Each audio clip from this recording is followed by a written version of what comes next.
Hello everyone, welcome back to Hacking with Ken. So today we are going to talk about a specific topic like why people quit cybersecurity.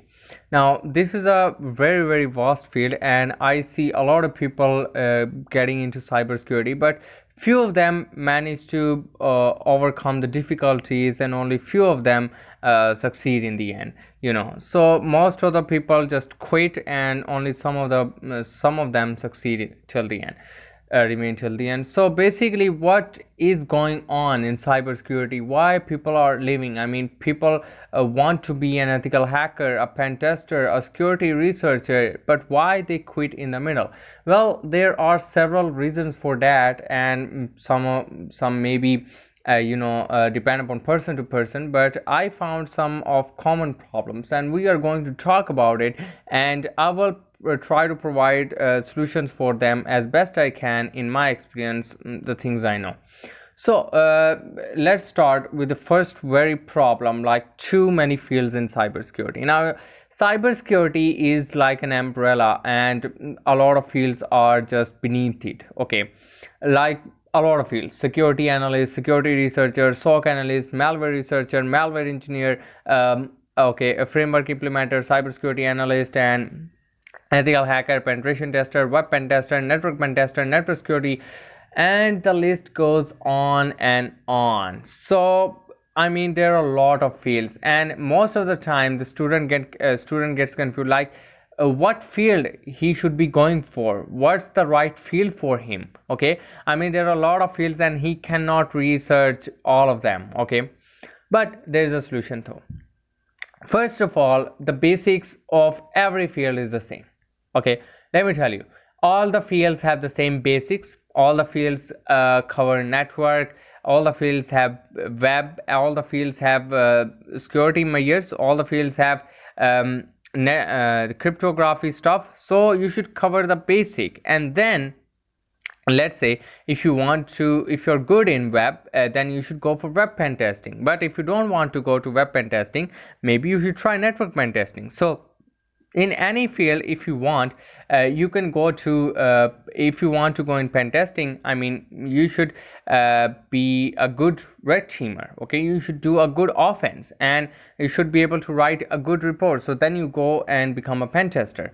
So now let's say you want to become a security researcher. Well, you should know how security mechanisms work, how to implement security frameworks and stuff like that. So if you want to go into the security and security fields and analyst, then you will get promotion, you will become overall cybersecurity, what we call it, the cybersecurity analyst, or I guess the biggest job is cybersecurity expert or analyst. One of them is so you can become one of them. Okay, but it depends upon your experience. So as you go, the labyrinth goes deeper and deeper. So it really, these fields really depend upon your expertise. Okay, expertise and experience. Let's say you became a pen tester and you're becoming well experienced with years. So now you can research on malwares. I mean, you can become malware researcher now. So you can cover all the fields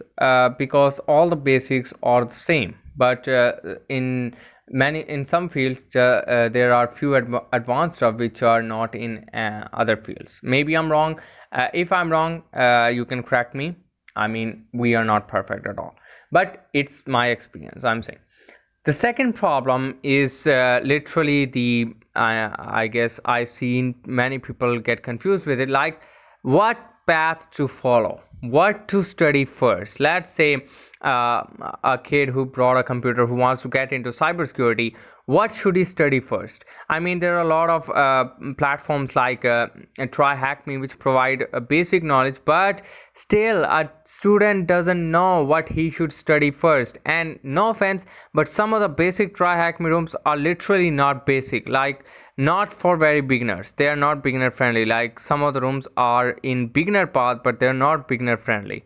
Okay, so no offense to Try Hack Me, but this is fault I've seen. So by the way, the solution for me is that you should start with the very basic, like study the hardware first, like what is motherboard, how processor works, what is GPU, what is PSU, like all the things that involves hardware. Then you should go into study BIOS, like what the hell is BIOS, what does BIOS do. Then you should study operating system, what is kernel, what is operating system itself, how operating system works, how operating system communicates with hardware. Okay, then you can go and study Windows and Linux. Okay, I don't think Mac OS matters a lot, so Windows or Linux, you can study both of them. I mean, they are literally both the best operating systems out there, but I would go for Linux. So study Windows and Linux both, and then you can go for networking, and then you can go for web, because these three things are involved in every field of cybersecurity. Not even in cybersecurity, I mean every field. Whether you are a web developer, whether you are a programmer, whether you are IT support, you should know what is networking, what is hardware, what is operating system. So I guess this is the very general path for everyone. Okay, so I guess that's the solution for our second problem, and that was it. So the third one is some resources. Okay, some people face problem with getting the resources, and they don't get the right resources, so they end up with the wrong ones or not updated ones, and it's a lot of problem going on here. So and I think most of the cybersecurity resources are free, but people really don't know about. So people, we should spread more cybersecurity free resources, more free resources of cybersecurity to community and people who can't buy the stuff as beginners. So we should provide free content to them, and thankfully most of the people are doing it, especially content creators like David Bombal, Network Chuck, and Hackersploit are really doing a great job in creating cybersecurity content. Also, shout out to John Hammond. Okay, and they are literally doing their best in providing the free content to everyone. Okay, and everyone can learn from there. I mean, Network Chuck Linux playlist is one of the best Linux playlist out there, to be honest. Like it's covering a lot of basics for Linux, and if you want to learn networking, you can go ahead too. I mean, he's teaching CCNA. So then it should be available to them. Okay, and people should research about it. It mainly student fault that they don't research about it, because they are busy researching some other ethical hacking stuff, and you know what I mean. So the next problem is basically the scripts. Okay, now most there we know there are a lot of tools available out there to do one thing. Like for Wi-Fi hacking, there are a lot of tools out there. Okay, there is Wi-Fi, there is AirGaddon, there is Fun Wi-Fi Cracker, there is Wi-Fi Fisher, there is River, there is Cowpatty. Now there are a lot of tools out there, but only gonna need one. Okay, but all the work the same. I mean, AirGaddon is the best framework for me. So but some developers are really like how can I say this, are really savage, and they put malwares in scripts, and they lure people into thinking that these scripts are legitimate Wi-Fi hacking script, like run this script and it will hack the Wi-Fi. And some of the students are beginners, are so naive, they just download the script and it will literally hack their computer. So I think the early students should not rely on GitHub scripts. I mean, you should if you want to rely on tool, that's fine. If you want to rely on tool as a beginner, you should be relying on legitimate tools. Okay, not some script, not some third-party script from GitHub. I mean, there are a lot of good scripts out there on GitHub which are really helpful, and I thank them for it. But some of the scripts are not really helpful, and some developers just put viruses and malwares in them. So you shouldn't be just going there without any consultancy, and without anything, without any knowledge. You shouldn't download any script. Okay, So that's the solution. And don't be a script kiddie. For even as a beginner, if you want to rely on tools, just rely on legitimate tools. Don't be a script kiddie. At least learn how to use that tool, what's going on in the background. So the next problem is, I'm gonna say this clear and loud and clear: community sports, like community sport, like not the sports, community support. I seen most of the people who are like advanced in the field are really arrogant, like are really rude, arrogant, because they just if someone asks a question like very basic question, they just laugh. They just say, what's a noob, what a noob question, you are such a noob, you are such an idiot, and you are such a beginner.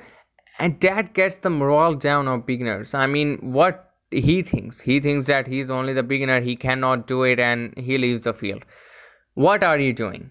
Okay, this is wrong. I mean, I've seen most of the people doing that. I mean, this is not really the way. If someone is asking you the question and you already done it, you should guide him. Okay, maybe he can guide you in the future later, but you should guide him, and maybe you learn something too. I mean, I've learned in my 3 experience in cybersecurity, I learned one thing: by teaching, I learned a lot. By teaching, you can learn a lot. I mean, whenever I design content on YouTube, whenever I design courses, whenever I teach students, I literally have to study some new stuff. Okay, so I've always found new stuffs, and my students show me that this is new going on in cybersecurity world, and they I really love it, to be honest. So you shouldn't be the one to say what a beginner question, what a noob question. You should be the one to guide them. Okay, so if someone asks you the very basic question, you should guide him, because there was a time when you were the beginner. Okay, how would you have feel if someone said that you are a noob, you are a beginner, you cannot do in cybersecurity? So guide them and provide them the link, provide them blog. If you can provide a YouTube video, that's fine, really. But if you can guide them personally, you can guide them. Don't hesitate.